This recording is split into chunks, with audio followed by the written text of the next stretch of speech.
Okay, so we're gonna get started. Today is the 26th of Adar, the 10th of March already. Somehow it's the middle, almost the middle of the year.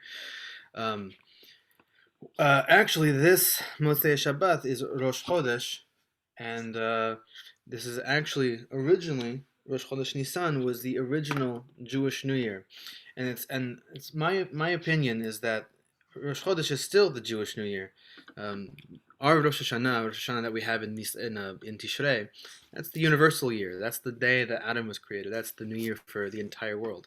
But this year, the Rosh Chodesh Nisan, that's the Israelite New Year. That's the day that we, as a people, after we left Mitzrayim, and that's where we count our months. It's the first month, so it's the month of our redemption. It's a lot of symbolism in Nisan, a lot of historic history. Also, it used to be that on the night of Rosh Chodesh Nisan, we used to have big celebrations with concerts and singing and eating and feasting, all kinds of stuff. We don't. Most communities don't do that anymore. There is the Egyptian community, the Syrian community, and the Egyptian community. They still have something where that's called the Seder Tawahid, the order of unity, where they proclaim, some piyutim and sing some songs, and it's a very nice custom. It's a very nice minhag. So if someone says to you Shana Tova, they're not wrong. They're not early. They're right on time. When is Rosh Chodesh? Friday night or Saturday night? Saturday night. Saturday night. Saturday night. Sunday. Okay. One day Rosh Chodesh? It's a 1 day Rosh Chodesh, and it starts off our month of Nisan, where it's a happy month. It's like the beginning of our holiday season again. A whole bunch of things coming up. All right. So today we're actually going to be starting something new. I mean, it's in the conversation of the Kuzari here, but they're moving on to a new subject, a new topic. They don't make a differentiation or any breaks. It's one whole essay. I will just say that just to recap, last time we spoke, we were talking about the idea of believing in something, in some sort of primordial matter that perhaps it's to be a believing Jew, that if you believe in primordial matter, meaning that God didn't create the world, technically speaking, from nothing. There was something that he formed into the universe we now know. That you're not a heretic. That this still falls in line with us, because what the ikar is understanding that human beings. When I say the ikar, I mean the main point is understanding that human beings are created by Selam Elohim, and that we all come from the same person, that we all stem from these first people. That's the important thing to recognize, and that's because that is part of our Jewish epistemology. It impresses in us the idea of the sacredness of life and the unity of humanity, the ultimate unity of humanity, and that's a very important starting point for a Jewish mindset. But today we're going to be talking about something else completely different. As a preamble, I will say that the Kuzari says to the Hacham, the Haber, that he accepts, that he thinks that he's convinced. He's convinced in this area of what he said about humanity and where we come from and languages, but he's not entirely on board. He's going to need stronger proofs. He's like, we're gonna be friends, but as time goes on, I'm gonna expect a little bit of a stronger proof from you. Give me kind of circumstantial stuff. I accept it for now, but he wants to return to something else, and the idea that there is a relationship between God and humanity. That's what he's having a stronger, harder time accepting from this Haber. And if you remember back in the beginning, when we started with the Kuzari, in the beginning of the essay, when he approaches the Greek philosopher tells the Haber, tells the Kuzari, excuse me, that the God of creation, he's so far removed from us that he's not sending you messages. He doesn't even know who you are. He never even created your. It's like between the difference between myself and an ant. I have no idea what's going on in the world of the ants, and therefore God also has no idea what's going on in the world of human beings. We're so insignificant to the creation, or to the Creator. So that's the Kuzari's worldview. How is it that I'm having this understanding, this vision from God? How is that a possible thing? So I wanted to really quickly then just recap some important ideas that we see in Judaism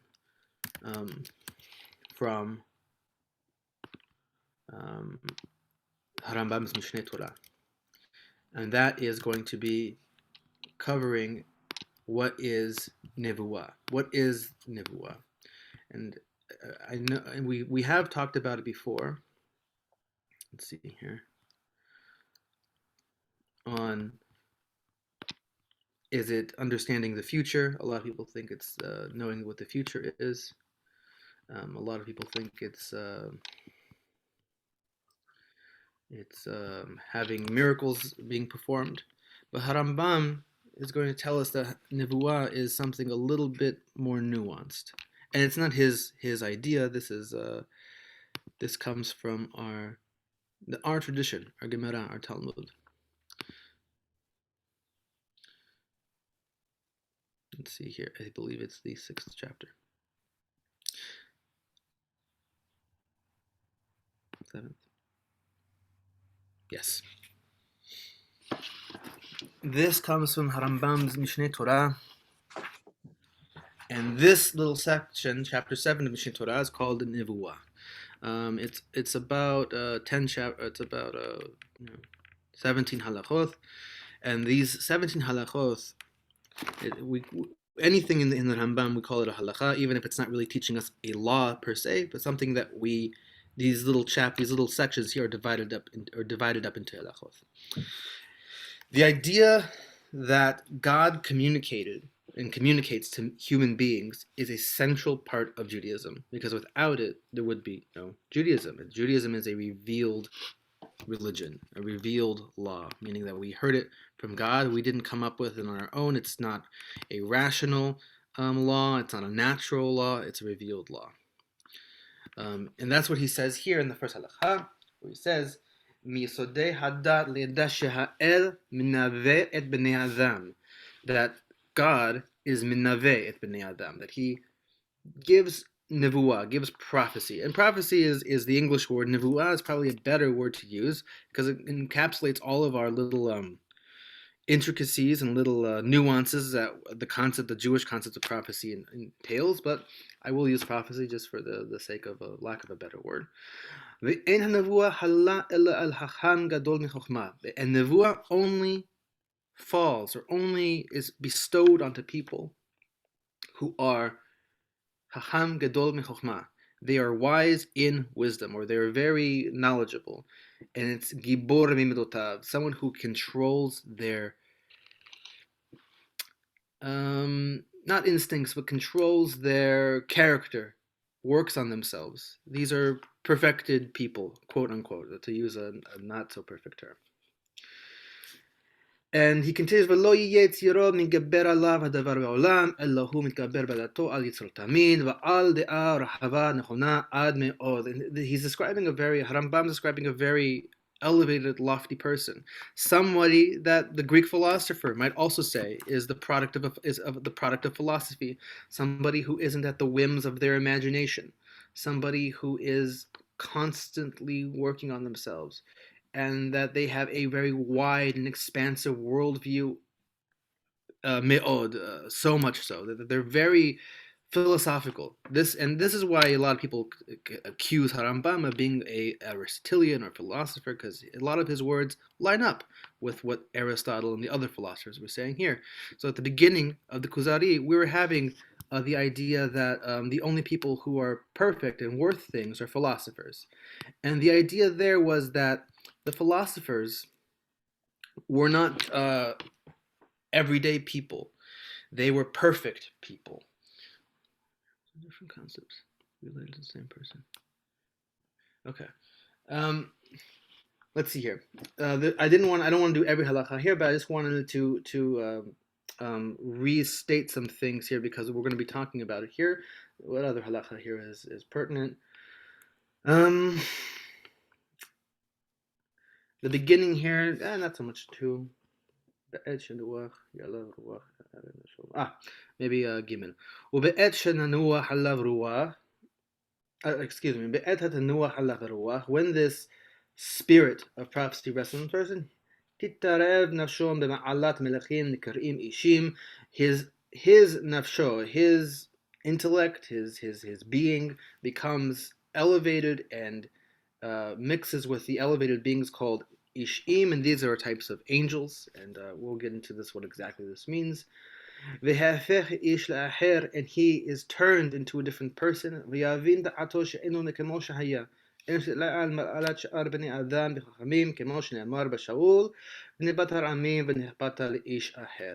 basically, when you get this prophecy, you're no longer the same person you were before. You kind of become a different person, and it doesn't mean it doesn't mean it in a literal sense. It means it in a intellectual sense. You are transformed through this experience. And he goes and talks about that there's different levels of prophecy and different types of prophecy, like you have different types of chachamim. But that's basically the basics. The basics. That's what I wanted to highlight. Those two ideas here. Mark, go ahead. So what he's discussing here is even a more refined person than he himself. Than Harambam himself? Yes.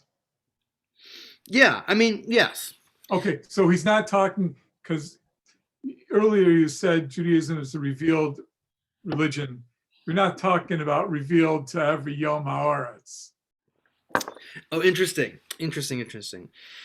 When I say it's a revealed religion, I mean that Judaism's authority stems from the idea that we stood at Mount Sinai, and not that a body of people got together and created good ideas. Both of them are authoritative. I'm not saying that people who come together and have good ideas aren't authoritative. That's our government. Yeah, our government has authority because it wasn't a revealed constitution. But when he says that everyone who stood at Mount Sinai was in on this prophecy, and it wasn't just Moshe Rabbeinu. And this wasn't mentioned in this section here, and this is mentioned in another section of Yesodei HaTorah. But the reason he's going over the idea of prophecy is because it's not, and why it's a foundational part of Judaism. It's because that we understand as Jews, or we believe, I'll use the term, we believe as Jews, that our Torah is not a universal natural law, meaning there's nothing intrinsically evil about eating pork, and there's nothing intrinsically evil about sowing seeds on the Shabbat, on Saturday. There's nothing wrong with that. The reason we don't do it is because God told us that He did not want us to do it. And this is the whole idea behind the hok. And people kind of tend to twist it a little bit when we say, why do we keep kosher? Because God said so. Yes, that's the real reason.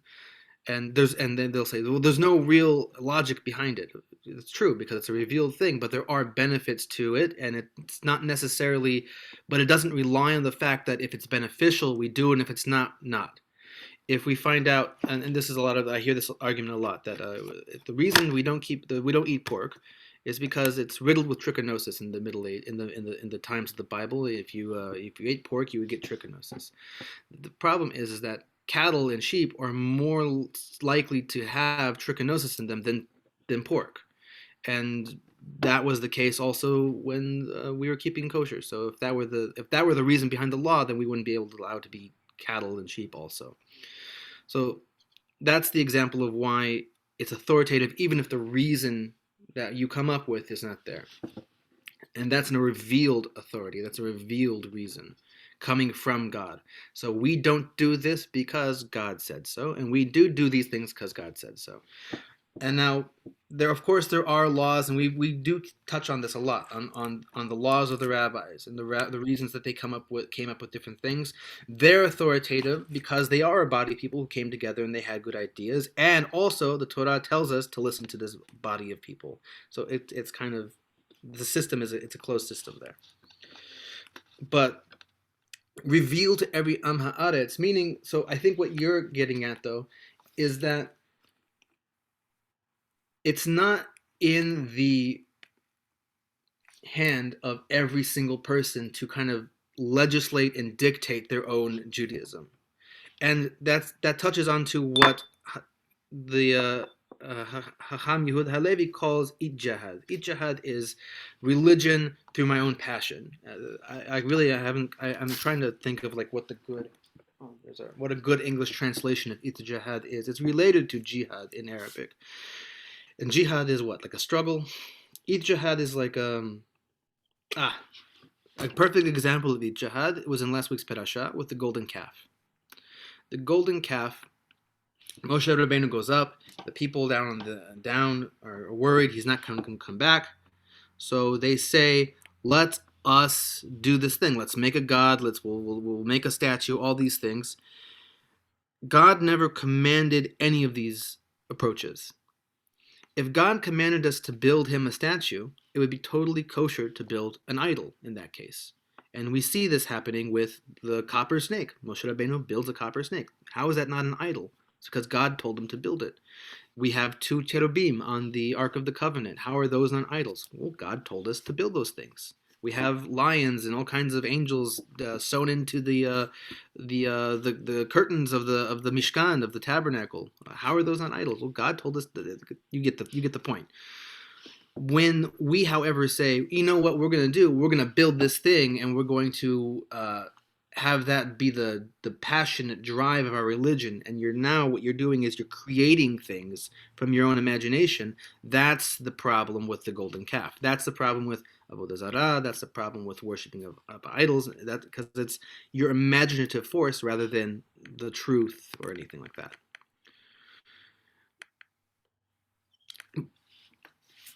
So the transmission of Torah that happened at Mount Sinai is a national prophetic experience. And that national prophetic experience was led and held and was in the charge of Moshe Rabbeinu. At a certain point, we said, Moshe Rabbeinu, this whole prophetic experience is too much for us. You take the rest, take it over for us. And that's why he goes up the mountain. There's a whole bunch of midrashim about going up the mountain, coming down the mountain, which day, and the breaking the tablets, etc., etc. But why I wanted to show those 2 halachot from Harambam is to show us that this is not that these are fundamentals, if you will, yesodot, foundations of the Jewish understanding of what our law is and how we interact with God, that God does interact with us. Yoram, go ahead. Yeah, I think you're saying 3 things that in my book they're related but very different. You say the Mount Sinai was a prophetic. My definition of prophecy is the future. And let's say it had nothing to do with the future. I can tell you do this and don't do this from now on. Versus what would happen. Now Moses said all of the above. You also threw in the word miracles. Moses did some miracles. The Red Sea, obviously God through Moses. Totally unrelated. There are a lot of people that could do magic stuff, call it a miracle because I cannot do it. So that all the Egyptians also could do a bunch of miracles. It had nothing to do with godly transmission. It had nothing to do with prophecy. So they're all related. Moses could do all of the above, but the key for Mount Sinai is not what would happen in the future, but what you should do now and forever. So very good point. The idea that prophecy is something about the future is not Judaism's definition of prophecy. It's a non-Jewish definition of what prophecy is. A non-Jewish definition of prophecy is, I'm going to tell you what's going to happen in the future. And this is why in the Chachamim are very careful about sayings of the future and miracles. Jewish definition, the Chachamim, the Talmud and the Torah's definition of prophecy is receiving a message from God and understanding that message. And there are 2 types of prophets in that regard. There's a prophet who receives a prophecy that's only for himself, and there's a prophet that receives a prophecy that's for him and her, for him or her, and then they share that prophecy with whom they're directed to share that prophecy with.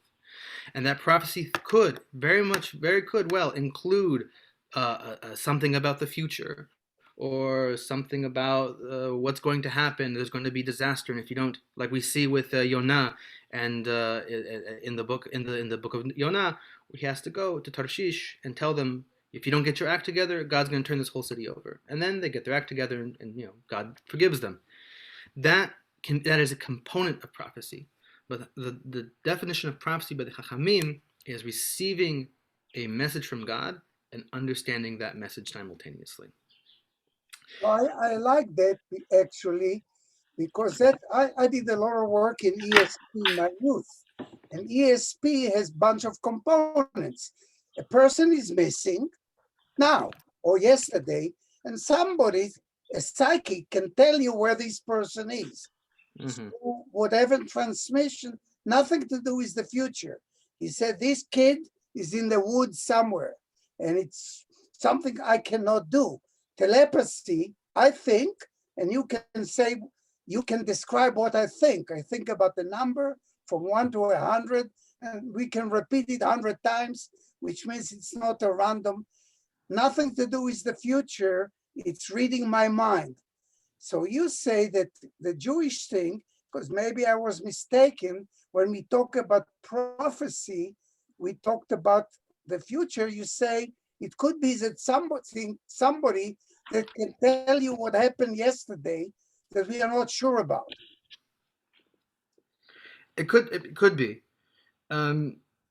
A good example of a prophetic of prophecy is Har Sinai is a prophecy. Another example of prophecy is the daughters of Zelophehad. When they come to Moshe Rabbeinu and say, we need a portion. Our father is dead and he doesn't have any sons. There's 5 of us daughters. What do we do? And he doesn't know the answer. So he goes to God and he asks him the answer. And he tells him the answer. That is a nevuah that he received, a clear nevuah. Maybe I will just elaborate a little bit more on some of the other of the halachot of nevuah, because you bring up some very good points that I do want to make sure that we all understand before. I mean, we don't need to really understand them to see what the Kuzari, we're going to learn in the Kuzari. I just want to bring home one more thing here. Actually, you know what? It should be fine. It should be fine. We'll cover it when we need to go to it. But the idea that there could be some private prophecies, so to speak. Like an example, and then could be that Harambam gives all these very high level bars for what a prophet is. They're a scholar, they're a philosopher, they understand wisdom, they're in very good physical health, they don't have any damages done to their body, and so some people would ask, well, did Harambam ever wonder why he wasn't a prophet? Because he seemed to check all these criteria and the spirit of prophecy. He could have been a prophet, but only between him and himself. He wouldn't have been any halachic work that he would have written and saying, I am a prophet and here I am to tell you the halakha. We wouldn't accept such a work of halakha. We see the same idea with Maran Yosef Karo.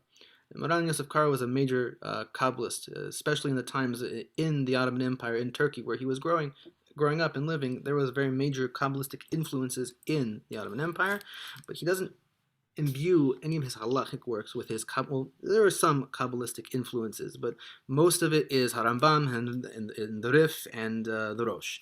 But he has another work called the Magid Misharim, which his diary between him and himself of him receiving conversations with an angel.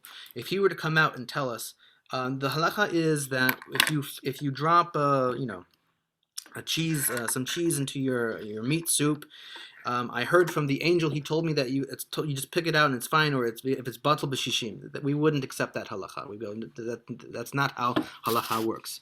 But because he kept his little Magid Misharim private, we can see that maybe he had some sort of prophetic connection. And there are some who say that it's a forgery, it's not a real work, and there are others who say, yeah, it is. Nathaniel, go ahead. Yeah, I have a question in regard to nevuah being the source of halakha versus it not being able to be used. So, for example, the example that you just gave us, Maran, if he were to say an angel said this is mutar, then we couldn't accept it because it's coming from like prophecy, essentially, like an angel. But it seems to me, if I start with the premises that the mitzvot are from the Torah Shebiktav, but the halacha is a subcategory of the mitzvot, which are based on Hazal, using methods of interpretation. So, for example, they do midrash halacha using the Tanakh as the source. A lot of times, deriving the halachot from midrash halacha from the Tanakh, which is from Nevuah, essentially. So my question is there a prohibition really against halacha coming from a source of Nevuah? Unless it's versus for Hazal or versus just the individual, when it seems like they use the source, the Tanakh, as the basis for their discussion of deriving halachot. Very good. So our Torah is going to be given ben nevuah, but halacha is not given ben nevuah. Like you said, there is midrash halacha. It's medoresh. The Chachamim ascribe meaning to the nevuah that we received. We have the mandate to interpret, not only to interpret, to generate new meaning, and that's where we get our halachic drive from. When we see the shasheret of the Mesorah in the beginning of the Mishneh Torah, whenever a Navi is part of the chain of transmission, it's not because he's a Navi, it's because he is it's Yehoshua Bet Dino. It's him and his court, and they as a court, as a Beit Din, as a Sanhedrin, whatever word we're going to use, they midoresh the halacha in that fashion. But Yehoshua didn't come and say, what should the halacha be? I'm going to go ask God, and God to tell me.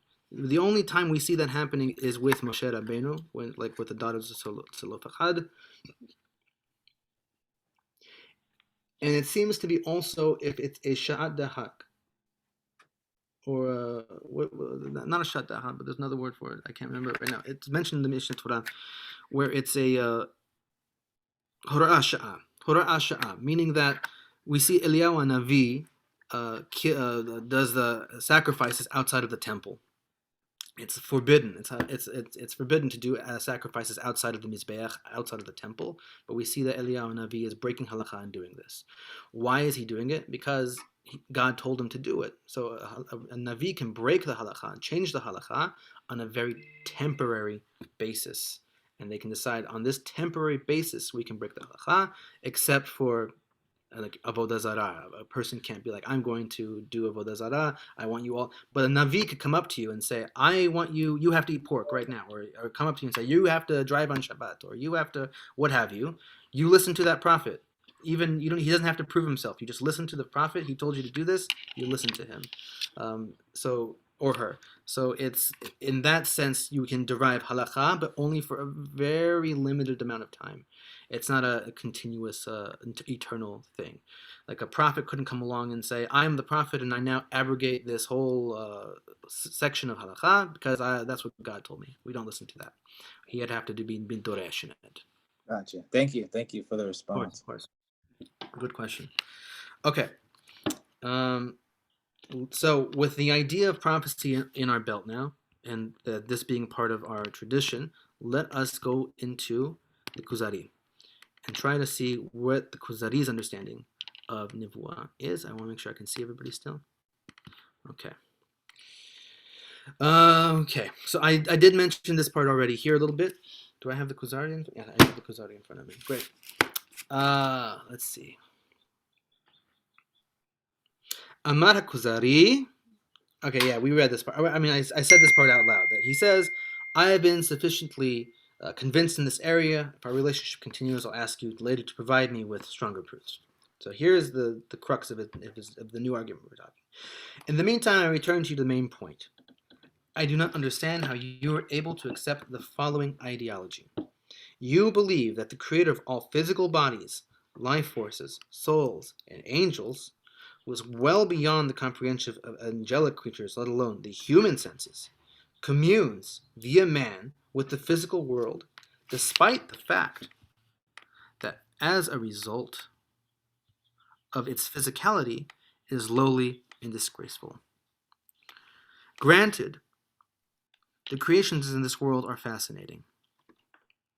But if you want to suggest that it is man's sophisticated makeup that allows God to communicate with him, then why limit God's connection to man alone? Even the smallest of insects, God's unfathomable wisdom is apparent. Okay. Was that paragraph there? Yeah, okay, good. So the Kuzari is driving back to an original question that he didn't really get a satisfactory answer for with his other conversations. And the idea is that God talking to human beings. Of course, like we saw with the Greek philosopher, God is so great and far beyond us that to communicate with God is not only impossible, even if he had the ability to, why would he want to? It would make no sense. And beyond that, man is so grubby and lowly and disgraceful that are we even able to reach a level that would be possible to make this connection? But then he says something very interesting. The idea that we see God's wisdom everywhere, even in ants. And if you, this is something we see in Harambam in the Yosef Torah, where he talks about if you want to get to know God, you want to come to love God, look at his creation. If you look at his creation, you can see the unfathomable wisdom that's apparent there. So Kuzari is at a tipping point here. He's close to an idea, and the Haber is going to help lead him to this idea. Any thoughts, comments, questions before we move on to the Haber's response? Yosef, Yes. I like what you said very much. I'm wondering how you, about the looking at the creation to understand the creator more. How do you take that opinion, but then also synthesize it with some halachot that say, oh, you shouldn't get distracted by looking at stuff like that, you know? It's a very, very, very good point. There's Yeah, Yosef, could I add one more thing to that thought? Yes. And you can question. Please. There's that discussion around giving the bracha on the rainbow, for example. And I thought it'd be interesting to add to it because there's a makloket, like should you stare at the rainbow or should you not, and look down and just say the bracha. So Right. maybe you could add that to it as well. Okay, good. I wanted to bring out something. But I realized if I go looking for it, it'll be a tirha tzibur. So the idea of like looking at nature and being involved in nature is a waste of time. Don't look at. There's a Mishnah in Pirkei Avot. Yaakov says that if you're going on the way and you're engaged in limud, you're engaged in learning Torah, that if you stop from learning Torah and you look up and you see a tree and you say, how nice is that tree? Or you see a very nice field and you go, wow, what a great field. That you are hayav min nafsho, that you are liable for your life for such a practice.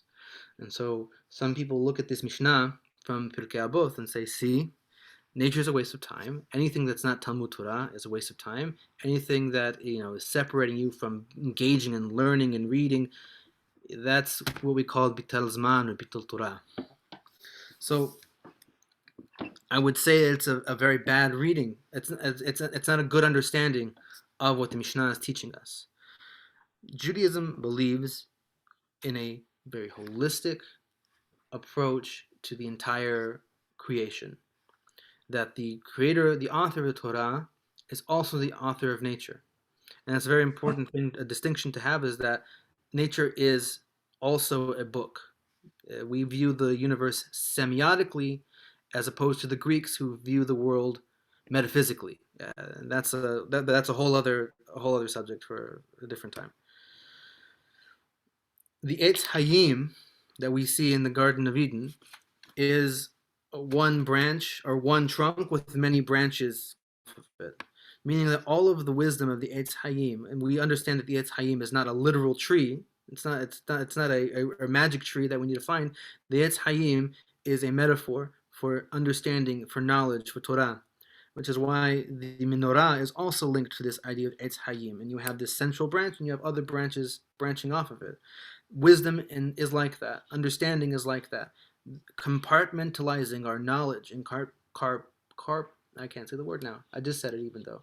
Boxing off our knowledge and separating it isn't the Jewish approach to knowledge, but having an integrated whole to our approach to wisdom. That's the Jewish approach, which is why Judaism does not discourage you from learning from non-Jewish people. Wisdom is to be found everywhere. The only thing we're not going to find everywhere is Torah. We have the Torah. We are the arbitrators of Torah. We understand Torah, not everybody else. So the idea of this Mishnah from Pirkei Avot, how does that work then? That's coming from our tradition. And it seems to be that our rabbis are saying that this is not the way we should approach life. So the idea here is that the person is pasek. He stops his Torah learning. He removes his Torah learning from looking at this tree and wondering and marveling how nice it is. And it's totally separated, and you've created two worlds now: my secular learning and my religious learning, my scientific understanding of the world and my Torah understanding of the world. And it creates dichotomies, and it creates gaps, and it creates things that cannot be bridged. But when you approach it as an integrated whole, the idea is that you're going to see two sides of the same coin now. And you're going to understand that these have the same author, and you're going to see more of the beauties and depths and intricacies in that. So going back to what Jamal said about, looking at the rainbow. From what I understand, looking at the rainbow, it's not about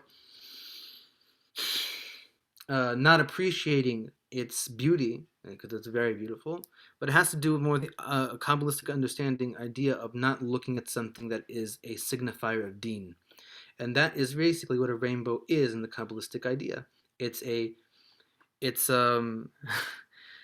was a family that I used to visit in Israel. I would stay with them by Shabbat, and the mother had these. They were small children at the time. They're grown up now, but the children would be running around and acting crazy, and she would stop and she would count very loudly and very quickly, and that would be like her sign that she's upset. The kids would be screaming and not paying attention, and she'd go 1, 2, 3, 4, 5, 6, 7, 8, 9, 10, 11, 12 until they started paying attention, and that would help calm her down.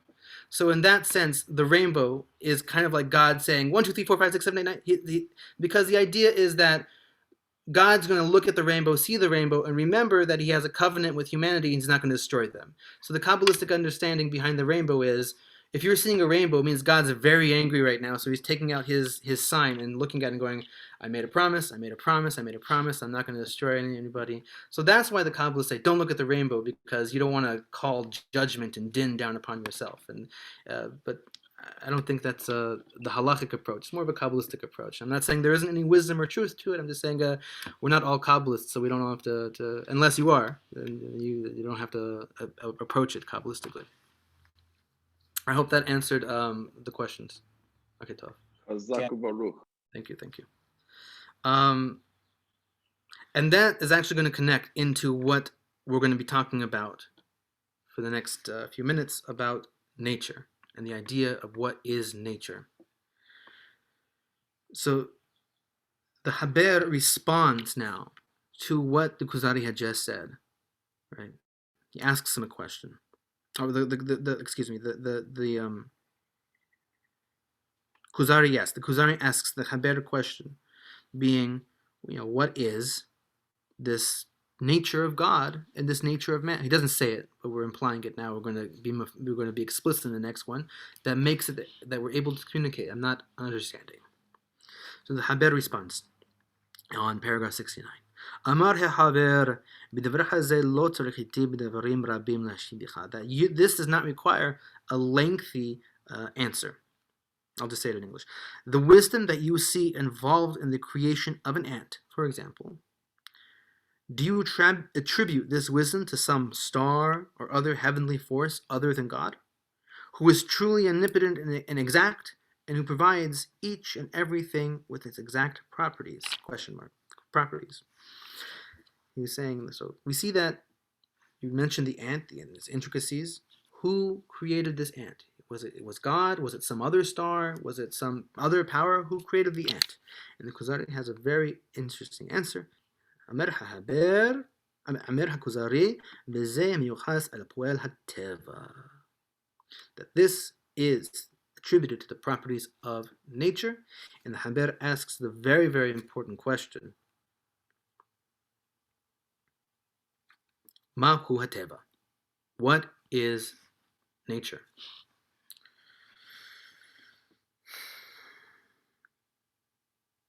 It's a very, very important question.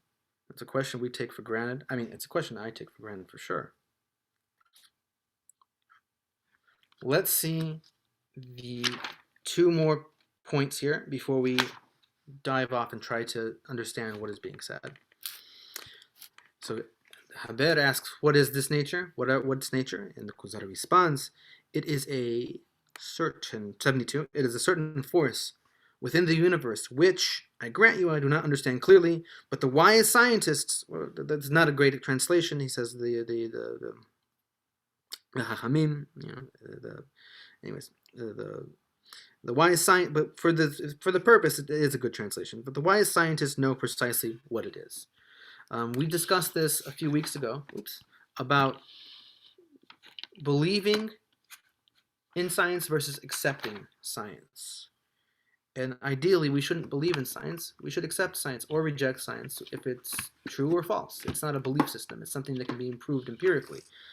If you're believing in science, it means you're believing in it despite its weakness, or you're believing in it despite your ignorance. You don't know enough about it to decide whether it's true or false.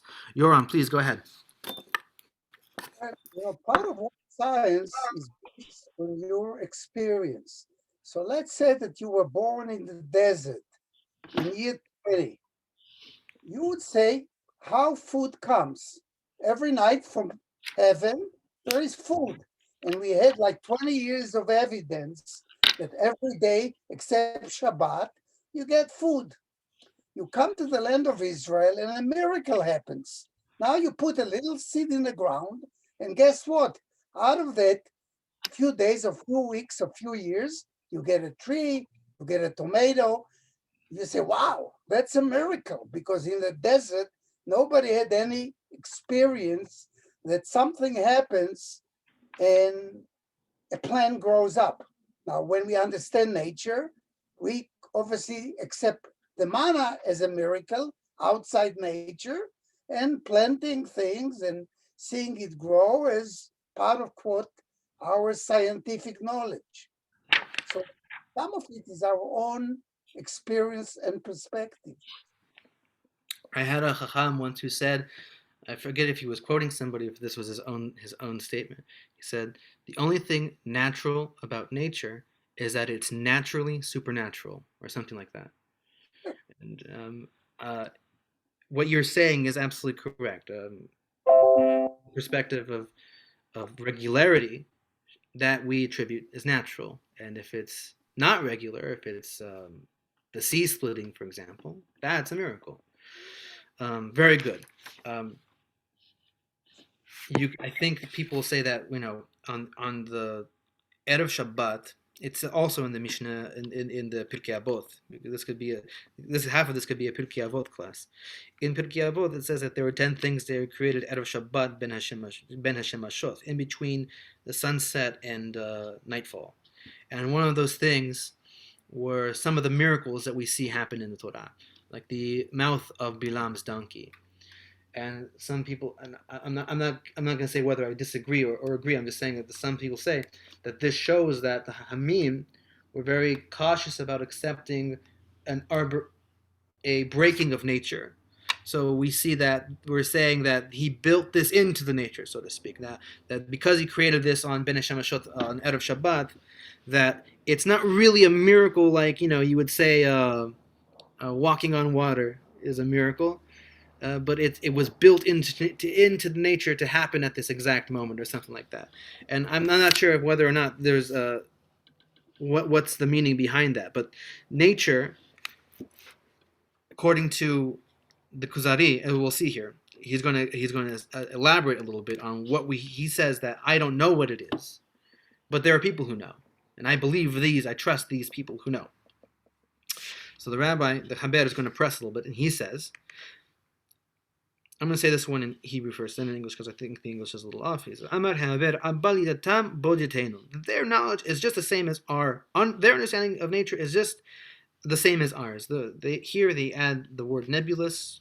I don't see that here, but whatever. Meaning that we have the same, the Chachamim and the philosophers have the same understanding of nature, the same experiences, the same empirical evidence. Gadaru to hafilosof. The Aristotle defined it. I'll just read this part in English now. Aristotle defined it a bit by stating that nature is the underlying cause of all phenomena, which cause change within a physical object, provided that these changes are intrinsic, not incidental to the object in question.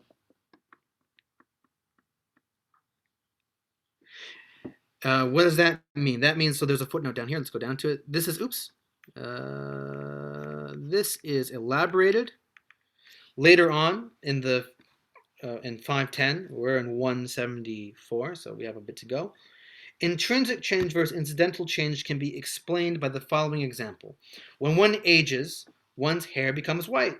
This is a natural phenomenon, and there is therefore intrinsic to the hair, meaning we expected this to happen to the hair. Any sort of change that is physically, growing up or growing, if you don't shave and a beard comes out, all that's nature. That's intrinsic to the properties of the thing. But when one chooses to dye his white hair, on the other hand, this change is not intrinsic to the hair, but rather incidental, meaning imposed on by an outside force. If I'm dyeing my hair isn't naturally that color, I'm making it that color. The result of some outside, that's what I said, the result of some outside effect other than the natural tendencies of the hair. So Aristotle is saying, what is nature? Nature is a change on a physical object that is intrinsic to the object and not incidental. Meaning, when you take wheat and add water and bake it, those are not intrinsic changes to the wheat. Those are incidental changes. Bread is not natural. You have created the bread. However, what is natural is what happens to wheat when you pound it and grind it and mix it with water. All of those are intrinsic reactions that happen, even though they're happening through intrinsic means. Incidental means it's intrinsic changes that are happening. So what he's saying is nature is what we expect to happen. It's kind of a circular definition. What's nature? What is nature? That which is natural, basically, is how we would say it in English, I guess.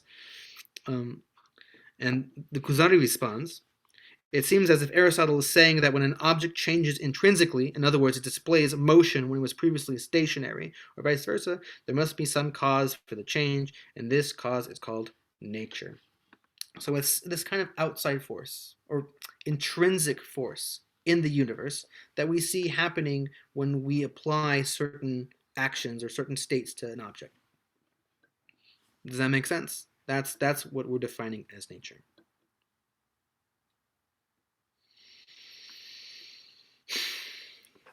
'75. Haber, Amar Haber. That is the outcome of his very intricate and refined distinction. And what he's talking about, who's he? He's talking about Aristotle. That is the outcome of Aristotle's very intricate and refined distinction between things which operate incidentally and those that operate via nature. The issues involved have fascinated many a philosopher, but this is what it boils down to. Kuzari is saying, the Haber is saying, we and the philosophers have the same knowledge and vision and experiences of the natural world. But there's something interesting that I want to take us on a side point here that I wanted to bring up about the word nature in Hebrew and what is the origin of such a concept. In the last few minutes we have, this will be good to cover, to see if we can understand the Kuzari better. There was a Chacham in the 1700s in London named Chacham David Nieto. Chacham David Nieto, he delivered a sermon at his synagogue, and he said that the idea of nature, what he called universal nature, in the sense that there's an autonomous energy, entity, being, whatever it is, like the concept of Mother Nature, is contrary to basic Jewish ideas and foundations. That's not how the Jewish mind operates. I'm going to bring a paragraph here from a book called Golden Doves and Silver Dots by Chacham Josef Haur, de Fils Memoria. He says here like this.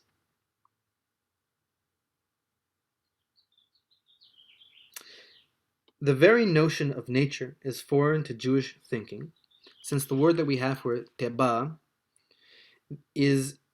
was first introduced during the Middle Ages under Arabic influence. And we do see this in the writings of Saadia Gaon and in the other writers of the time, that they start to deal with concepts of natural law versus rational, all kinds of stuff, versus revealed law. And he continues, all the phenomena attributed to nature in pagan thinking are attributed by scripture and by the rabbis directly to God. And he gives some examples. God blows the wind and pours the rain. Meshiva ruach mudageshem, we say in our tefillah. He takes bread out of the earth and gives sustenance to all. Even biological abnormalities are directly attributed to God. The rabbis prescribe that upon observation of some biological mutation, one must say the beracha, mishaneha biriot, who changes the creatures. And there are some guidelines in the Gemara of when you say this beracha. You would say if it's something you're not used to seeing, a physical thing you're not used to seeing, you would say, "Wow, God, you created this thing. You created this person, this animal, this any beracha, oseh bereshith." Yes, Nathaniel. Would this understanding change how we view what it means for Hashem to make creation perfect? Like, or is this a Jewish idea that Hashem makes things perfect, or is it just that Hashem makes things? Because it's like, if we, like, for example, if we say we make a barakah on seeing something that's like deformed. Yes. Our English vernacular, in the language we use, we're describing it as something abnormal or deformed, Yes. Meaning not perfect. Yes. Very good question. The idea of perfect, I think, comes from the Western world. In the Hebrew mindset, it's shalem, something that's whole, complete. For example, in the halakha, the second halakha, I think, of Mishneh Torah, of prophecy, it says that the person has to have guf shalem, a whole body, in order to be a prophet. And the reason is, it's not because of it's discriminatory against people who are handicapped in some way. My understanding is that because prophecy takes such a physical toll on a person, that if they're not physically healthy, it'll hurt them. I know Rabbi Ovadia, he likes to mention the Avengers movie, so I'll mention the Avengers movie also. In Endgame, it's like the difference between Iron Man doing the snap, or spoiler alerts, I'm sorry, or the Hulk doing the snap. The Hulk is so much stronger physically that when he does his snap and undoes everything, he can physically take the damage that happens to him. As opposed to if someone else were to do it, they wouldn't be able to handle it because of the amount of physical exertion that's going to happen through this medium. Lehavdil elef havdalot, sort of the same here with prophecy. So, and I think that's also why, also with the priests in the temple, they have such an arduous work of standing and bowing, and that if they don't, and cutting animals and hurting animals, and if they don't have the physical capabilities, we don't want to put them in a situation that's harmful to them. So going back to tying that back into what you said about does God make things perfect or complete, or it seems that based on this beracha, when we say Mishaneh HaBeriyot, that when we see because in the Gemara it says you make this beracha on seeing somebody who's like crippled or something like that. It wasn't PC according to our standards. But the reason you make the beracha is you're not, when you see this person, you're recognizing that they are created by God. And it sounds like of course they're created by God, but in you could, in the ancient mindset, people who were not always physically capable kind of discarded. You can think of what happens with the Spartans, and I know it's anecdotal rather than categorical, but with the Spartan community, with Spartan society, if you were physically weaker, you would be thrown out into the woods. And you see the same in other societies. If you had a firstborn girl rather than a firstborn boy, they would abandon the girl in the woods to at the mercy of nature, because they didn't want to. This wasn't God's will. This wasn't the will of God. So here the Beracha is kind of saying that God is still the author of this person, despite their deformity. It's a deformity to us. It's not a deformity to Hashem. Hashem created that. Helpful. Thank you. Yeah. Yoram, go ahead. Deformity is if you're missing something. What if you are adding something like tattoos? I know that it's not kosher. Can you be a prophet having tattoos? I don't see why not. I don't think it's a I don't think a tattoo makes you a body not shalem. It's an add-on. It's the It's an opposite. add-on. I mean, I don't know. That's a good question. Can a prophet have glasses? Can a priest? That's a good question. I'm not sure. That would take a Sanhedrin, I think, to answer properly. I can only give you my what do you call it? My opinion, but not an actual answer. So, I do realize that it is a little after 10, so we're coming upon our hour here. I do want to end here for the day, but we will pick up next week, continuing our discussion of what is nature. And I still want to highlight Chacham Nieto's approach to nature, how the Jewish mind rejects nature, but at the same time accepts nature. It's a double-edged, two-sided coin. Are there other comments or questions before we end today? That was amazing. Thank you so much. Zakbarura. Thank you.